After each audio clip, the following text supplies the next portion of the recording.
Yo, what's going on YouTube, and welcome back to Goal Line Hockey. It's your boy Kevin Forte, and we are taking a look today at the New Jersey Devils. So the Devils had a pretty good start to the offseason here. Tom Fitzgerald, pretty good, I have to say, honestly, considering what happened with Johnny Hockey Gaudreau and how he kind of didn't work things out with the Devils. I think Devils fans were disappointed, but they're still having a pretty good offseason despite that. So we're going to go over that.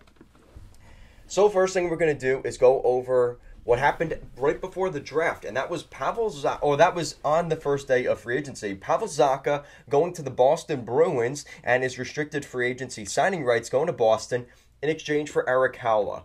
Erik Haula brings a little bit more grit to this team, and I have to say, one for one, Pavel Zacha still has the potential of being a top six forward. Now, he didn't play that way last year with the Devils, but that's why the Bruins got him for maybe a little cheaper. And the fact that he's not signed. Erik Haula, though, comes in, final year of his deal, $2.375 million, 1 year deal. Let's see what Erik Haula can do. He's a 31-year-old center. He's going to add more depth, other than, say, a guy like Jesper Boqvist or a Michael McLeod in that third, fourth line role. He's depth that the Devils needed. He can also kill penalties. So I think Haula comes in and he brings a little bit more of the defensive game than Zacha. And the fact that Zacha didn't bring as much offense last year, he's kind of just a guy that's a guy, right? He's just there. He's not scoring, but he's also not great defensively. And that's where Haula, at least you know what you get with Haula. And I think that's why the Devils made this move. From that point of view. Then we get to free agency. And again, they missed out on Gaudreau, but that didn't turn out to be that bad. Brendan Smith comes in, a 2-year deal, $1.1 million per season. A fair contract. Smith's been in the Northeast recently. He was with the Rangers for a couple years. He was with the Carolina Hurricanes last season. So Brendan Smith is a pretty good defenseman. Again, at the right cap hit, I think a little over $1 million per year. 2-year deal, no harm, no foul. Add some depth to that blue line. Could be a mentor for some of the young guys like Simon Nemec. I think he's a great addition for them, again, in a depth role. Andre Palat was the big free agent signing for the Devils. A 5-year deal, $30 million. That's $6 million per. Andre Palat was the big name free agent for the Devils, and this is a guy that left Tampa Bay, has won 2 straight Stanley Cups since this year, before this year losing to the Avalanche.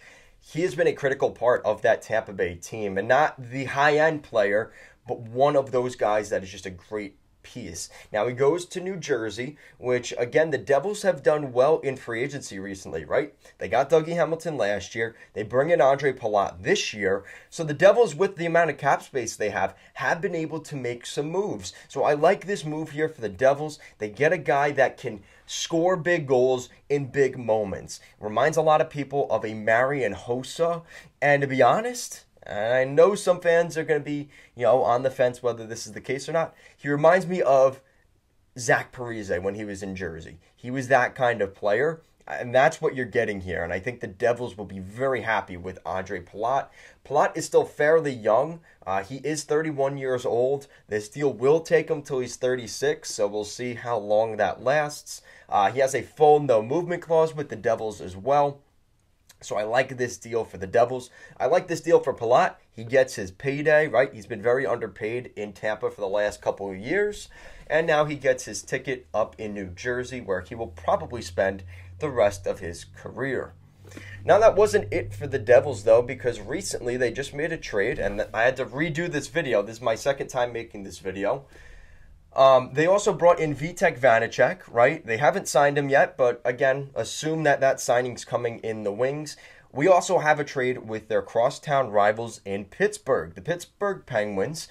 John Marino goes to the Devils in exchange for Ty Smith and a 3rd-round draft pick in 2023.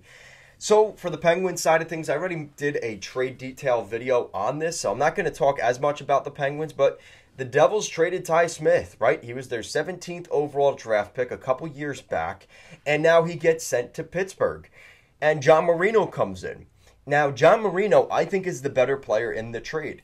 John Marino has produced for the Penguins And what I think is nice about Marino here is he adds another good right shot defenseman to the Devils' arsenal. Because you look at this is their right-hand defense right now. It's their top 3 paid defensemen. Dougie Hamilton, John Marino, and Damon Severson. All 3 of those guys are right shot defensemen. Not to mention you also have Brendan Smith, who can play left or right defense, as well as Simon Nemec, who is also a right shot defenseman. So the Devils are doing really well in that regard. They've got a bunch of defensemen. And you look at that top 4, I mean, pretty solid, right? And I think what's going to be interesting is who is that 4th defenseman next year for the Devils? You've got Dougie Hamilton, John Marino, and Damon Severson. I can say pretty confidently those 3 will definitely be in the top 4. But who's that 4th defenseman? Is it Ryan Graves? Or, based off of the season he had last year, could Jonas Siegenthaler be that 4th defenseman ahead of Ryan Graves? And I think we're going to find that out pretty early in the season for the Devs. And I think that the fact that the Devils have 5 guys on the blue line that could be top 4 defensemen is very promising. And like I said, you also have good depth with Brendan Smith there, and you have your young guy, Simon Nemec. So the Devils' blue line looks really solid. And Tom Fitzgerald, yeah, it was a loss losing Johnny Gaudreau, but you still brought in Andre Palat. You still have all the guys that you had pretty much last year, just getting a little bit more experience, a little older. Nico Hischier is another year older. Jack Hughes a little older. Can we see more from guys like Jesper Bratt? Have we seen the most from Yegor Sharangovich? Will he continue to develop? The Devils, there's a lot of promise on this team, but the biggest issue for me, when I look at the Devils, is the goaltending. And that is the thing that will make or break the Devils next season once again. Mackenzie Blackwood has 1 more year left on his deal, and it sounds like he's fallen out of favor of the Devils. And I think next year, depending on how this season goes, we could see him not even getting a qualifying offer from the Devils next year. That's how things have kind of gone. So right now they've got Mackenzie Blackwood, Vitek Vanacek, and Jonathan Bernier. So you've got those 3 goaltenders, and Bernier starting the season on LTIR because he is injured. So right now it's Vanacek and Blackwood. Well, what happens if Blackwood gets injured? Now you're bringing up Nico Daws again, when you don't necessarily want to. You want him to develop right now in Binghamton with the Devils. You don't want him playing in the National Hockey League right now. It's not good for his development. And so that's why I think it's very critical that Blackwood stays healthy and that Vanacek can play, right? And the fact that he fell out of the favor of the Capitals enough where they let him go kind of makes you wonder, where does he stand, right? So let me know what you guys think down below. What do you guys think is the biggest strength and the biggest weakness of the Devils? Let me know down below. Shout out to Captain Mofongo. I'm sure you'll be watching this video. You always comment when I make my Devils videos, so shout out to you. Guys, as always, thank you so much for watching, and I'll see you again next time.